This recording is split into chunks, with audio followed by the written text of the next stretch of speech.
मित्रों राम राम। मेरा भारत मेरी बात चैनल पर आपका स्वागत।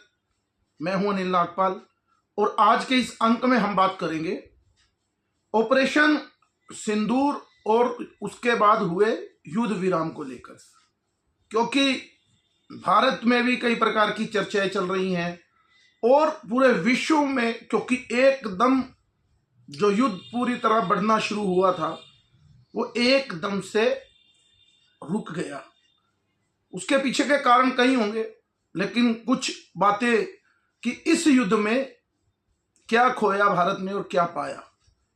क्योंकि आपको ध्यान होगा पहलगाम हमले के बाद जिस तरह से पूरा देश ये कह रहा था कि कार्रवाई करो, और कुछ राजनीतिक दल भी जो मन से नहीं चाहते थे लेकिन बार बार पूछ रहे थे कि मोदी जी हमला करो, हमला करो, बदला लो। और मोदी ने पहले ही कह दिया था कि इन आतंकवादियों को घर में घुसकर मारेंगे। तो आपको पता है पिछली वीडियो में हमने कई बार चर्चा की, तो उन आतंकवादियों को घर में घुसकर जाकर 9 आतंकवादी ठिकानों पर हमले किए। इस बात का भी पूरा आपको पता है। उस समय सीना चौड़ा हो गया था और हमारे जैसे लोग उस समय प्रार्थना कर रहे थे कि युद्ध हो, पाकिस्तान क्या करे, जवाबी कार्रवाई करे। लेकिन हमें लगता था कि पाकिस्तान जवाबी कार्रवाई नहीं करेगा, और वो जवाबी कार्रवाई नहीं करेगा तो भारत भी उसके बाद कुछ नहीं करेगा। यानी कि जो बदला लेना था वो बदला पूरा हुआ और पूरे विश्व को संदेश दिया।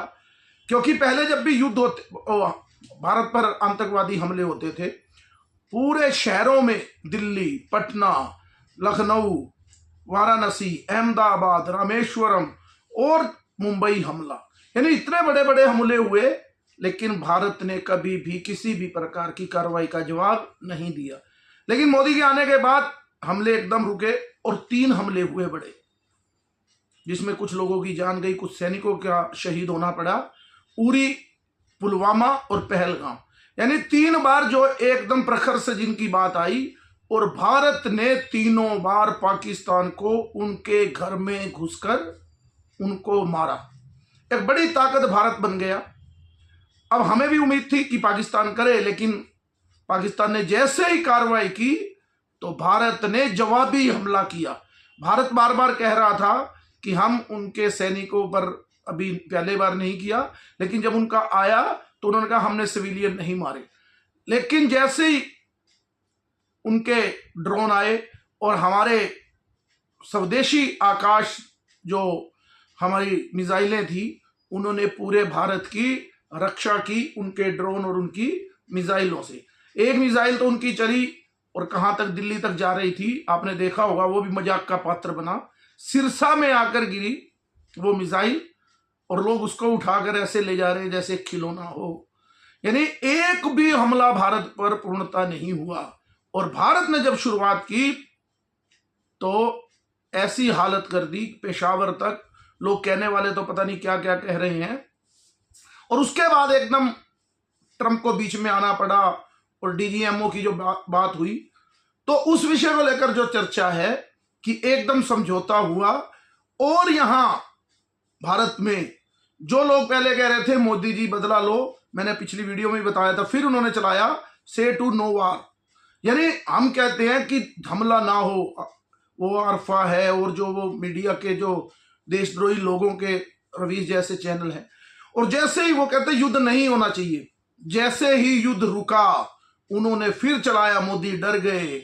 इंदिरा गांधी बहुत बड़ी नेता थी जिसने ये कर दिया, मोदी के बस की बात नहीं, यानी मोदी ने युद्ध रोक दिया। यानी हर समय अपना स्टैंड बदलना। हमारे जैसे लोगों को भी बहुत सी तकलीफ हुई कि ऐसा नहीं होना चाहिए था। इस बार तो मौका था कि पाकिस्तान को मारा जाए, उसके टुकड़े टुकड़े कर दिए जाए। लेकिन मोदी ने युद्ध क्यों रोका? क्योंकि कहते हैं कि जो राजा होता है वो बड़ी चीजें सोचता है। हम भी चाहते हैं, बहुत से लोगों को तकलीफ हुई, इसमें हम लोग भी हैं, लेकिन इसके पीछे भी रणनीति है। क्योंकि जब समझौता हुआ आपस में और एक बात तो तय हुई, हमने क्या 3 चीज पाई।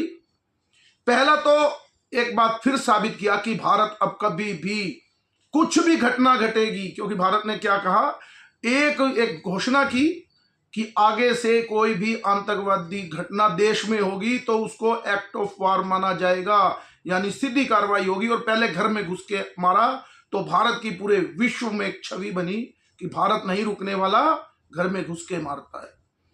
दूसरी छवि भारत की क्या बनी कि भारत का जो स्वदेशी सिस्टम है इतना बड़ा सुरक्षा के मामले में और उनको ध्वस्त करने के मामले में, वो कितनी बड़ी बात है।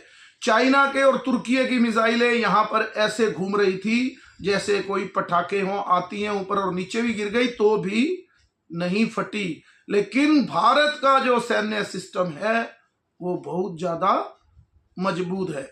और तीसरी बात, भारत ने जो भी किया अपनी शर्तों पर फैसला करने की बात है, वो भी आज देश के प्रधानमंत्री 8 बजे देश को संबोधित करेंगे, वो विषय आएंगे। लेकिन भारत ने जब प्रेस कॉन्फ्रेंस कल सेना के अधिकारियों ने की तो उन्होंने बड़ी बड़ी बातें उन्होंने बताई, बड़ी अच्छी बात बताई। किसी ने पूछा कि कितने लोग मरे आतंकवादी मरे, या उन्होंने कहा हमारा काम ठिकाने पर जाके उसको नेस्ते नाबूद करना है, लाशें गिनने का काम नहीं करना। और एक और बात यहां पर जो बड़ी आनंद की निकली कि जैसे ही उन्होंने धर्म पूछकर मारा था, तो जब आपने देखा होगा जब सेना के अधिकारी बैठे थे, तो जब पहले भी हमने भी पोस्टर डाली थी कि अब तांडव होगा, शिव तांडव होगा, तो शिव तांडव का ही जटाटवी गलत जल प्रवाह पावित स्थले गले वलंब लंबितम भुजंग तुंग मालिकाम डमट डमट डमट डमट डिनाद वर डवर वयम चकार चंड तांडवत नोतु ना शिवा शिवम। इस तरह की जो शिव तांडव की धुन थी वो पीछे सेना के वो बैकग्राउंड में चल रही थी। तो भारत ने कैसा तांडव किया और बताया कौन से धर्म से तांडव किया, हम किसके महादेव के भक्त हैं और ये देश महादेव का है, ये साबित किया सेना के पीछे। अभी बहुत से सेकुलर लोगों का तो अभी धीरे धीरे और जलना मुश्किल होगा। और आज भी जब प्रेस कॉन्फ्रेंस सेना की हो रही थी तो उसमें क्या कहा, भय भिन्न होए ना प्रीत, यानी कि सुंदरकांड की रामचरितमानस की पंक्ति के साथ बताया गया।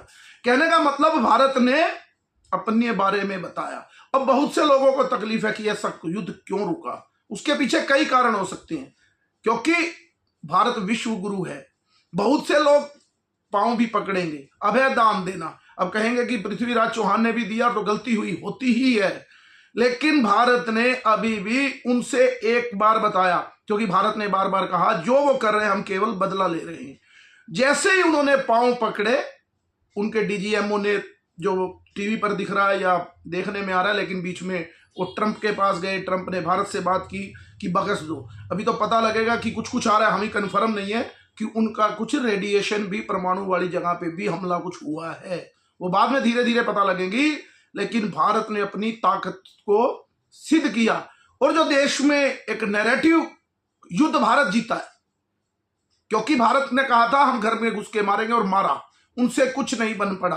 और जो पाकिस्तान ये कह रहा था, उनके नेता, संसद उनकी चल रही थी कि एक्ट ऑफ वार माना जाएगा अगर जो सिंधु ट्रीटी है, अगर उसको जो भारत ने रद्द किया उसको लागू नहीं किया तो। भारत ने तो स्पष्ट कह दिया उस पर कोई समझौता नहीं, बात ही नहीं है, वो तो रद्द ही रहेगी। और फिर पाकिस्तान ने युद्ध क्यों बंद किया, यानी भारत के खिलाफ एक्ट और वार कह के उसके बाद भी पाकिस्तान कुछ नहीं बोल रहा। और कमाल की बात यह है क्योंकि हमारे देश में ऐसे लोग हैं ही जो नैरेटिव उन पाकिस्तान वालों के साथ चलते हैं। अभी शाहिद अफरीदी की एक वीडियो देख रहे होंगे, या वो लोग जीत का जश्न मना रहे हैं। अपने 9 एयरबेस को खोकर, अपने 40 से 50 अफसरों को खोकर और अपनी किरकिरी करवा कर कोई देश अगर खुशी मनाता है तो ये भी कमाल है। और फिर मैं कहता हूं कि नैरेटिव वार की बात आप समझिए। भारत में लोकसभा का चुनाव हुआ तो नरेंद्र मोदी चुनाव जीते, 240 सीट आई, कांग्रेस की 99 सीट आई। इसी प्रकार जश्न मनाया गया कि कांग्रेस राहुल गांधी के नेतृत्व में चुनाव जीत गई है और नरेंद्र मोदी हार गए हैं। और आज भी यही देश के अंदर नैरेटिव है। मैं फिर कह रहा हूं, पीड़ा हमें भी है कि एक बार आर पार होना ही चाहिए था। और आज मैं पहले भी कहता था लिख लो युद्ध होगा, और वो हुआ। और आज मैं फिर कहता हूं कि ये आर पार वाला दिन भी इसी सरकार में आएगा, क्योंकि जब वो जल के पीछे मरेंगे, उनकी हालत होगी, तो वो युद्ध ही है। युद्ध के रूप बदले हुए हैं, युद्ध नहीं रुका। उसके रूप बदले हैं। तो मेरे कहने का मतलब एक माहौल लोकसभा में बना कि नरेंद्र मोदी लोकसभा चुनाव हार गए। वही माहौल आज फिर देश के लोग भारत से प्यार ना करते हुए, जो देश हारा है वो अपना मोरल बिना बात का झूठा दिखाने, वो कहता है 1971 में भी हम लोग जीत गए थे, यानी झूठा मोरल दिखाने के लिए वो ऐसे ऐसे सड़कों पे रैली निकाल रहे हैं। और जिसने युद्ध जीता यानी घर में घुसकर मारा, हमने तो वाटर ट्रीटी कैंसल अभी जो प्रस्ताव वो रद्द कर रखा है, उसको लागू नहीं किया जिसको वो एक्ट ऑफ वार कह रहे थे। लेकिन भारत में वही माहौल कि नरेंद्र मोदी हार गया है। युद्ध जीतने के बाद केवल वही लोग हैं नैरेटिव वाले, वो इस मामले में मोदी नहीं, वो भारत को भी हारा हुआ देखकर प्रसन्न हैं। लेकिन हम एक बात करते हैं, नाराज हो सकते हैं, लेकिन मोदी के बारे में एक बात तय है, उसको सस्ते में मत लो, कि वो देश में जो भी काम करेगा उसके पीछे विजन हमसे बहुत बड़ा होगा।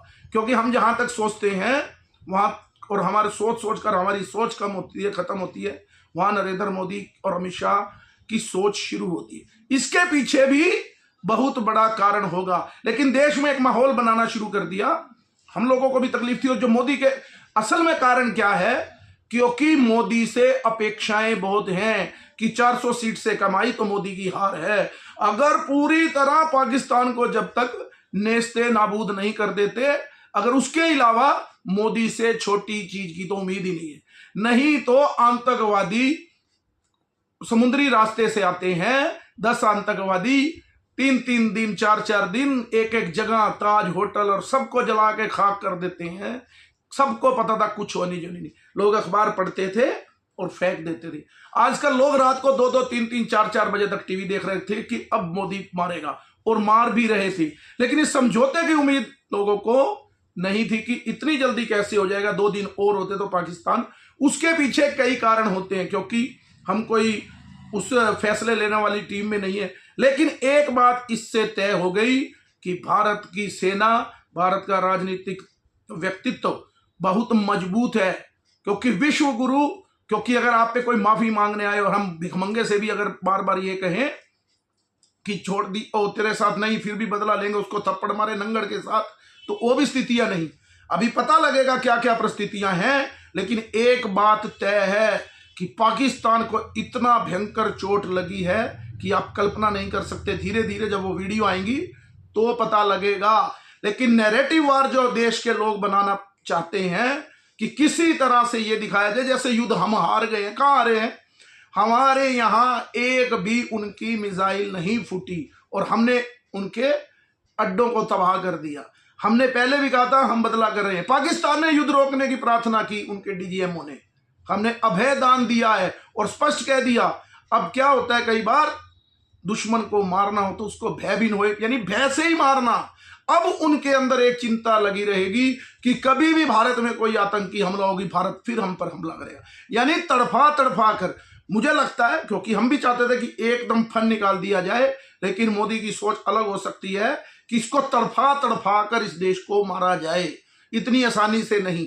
कुछ लोग कैसे सोच सकते हैं कि हम लोग ज्यादा एक्सपेक्टेशन कर रहे हैं मोदी से और इतना ज्यादा बात कर रहे हैं, लेकिन लगता है आप बड़े ध्यान से सुनिए, क्योंकि मैं कह रहा हूं हम लोगों को भी पीड़ा थी, लेकिन बड़े ध्यान से एनालाइज किया तो ये मन में बात आई कि किस तरह से तड़फा तड़फा कर और पूरे विश्व में एक मैसेज देना। क्योंकि मोदी ने बार बार कहा कि ये बुद्ध का देश है, युद्ध का समय नहीं है, बुद्ध का शांति काल है। तो अगर उसी समय इतने लोगों के कहने पे अगर युद्ध चालू रखते तो फिर ये बात भी झूठी होती कि भारत तो ऐसे ही कह रहा है।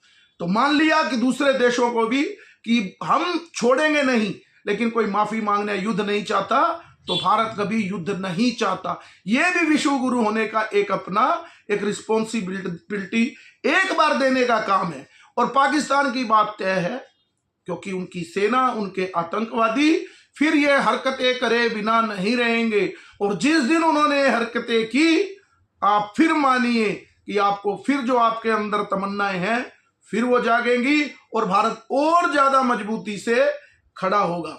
तो आज 8 बजे मोदी जी, क्योंकि बहुत सी बातें हैं, लेकिन आज अभी इतना ही कि अगली वीडियो में भी कुछ बातें करेंगे। और जब नरेंद्र मोदी देश के प्रधानमंत्री 8 बजे देश को संबोधित करेंगे, उसके बाद क्या बातें निकल कर आएंगी। लेकिन एक बात मेरे सभी लोगों से कहना चाहूंगा कि भारत युद्ध जीता है। घर में घुसकर मारा है। केवल आतंकवादी अड्डों और आतंकवादियों को नहीं, सेना को, उनके एयरबेस को और उनकी कई सेना के ठिकानों पर भारत ने जबरदस्त हमले किए हैं और थोड़ी देर में ही कर दिए हैं। फिर कहूंगा, शिव तांडव को जरूर याद रखना, आपको ताकत पक्की मिलेगी। आपका जो मन है कि इस युद्ध को देखना चाहते थे, आप देखना भारत कितनी ऊंचाइयां छूता हुआ निकलेगा इस युद्ध और इस शांति के बाद भी, और फिर युद्ध के बाद। तो आज के अंक में इतना ही। मेरे इस चैनल को ज्यादा से ज्यादा लाइक कीजिए, सब्सक्राइब कीजिए और ज्यादा से ज्यादा शेयर कीजिए। भारत माता की जय। वंदे मातरम। जय श्री राम।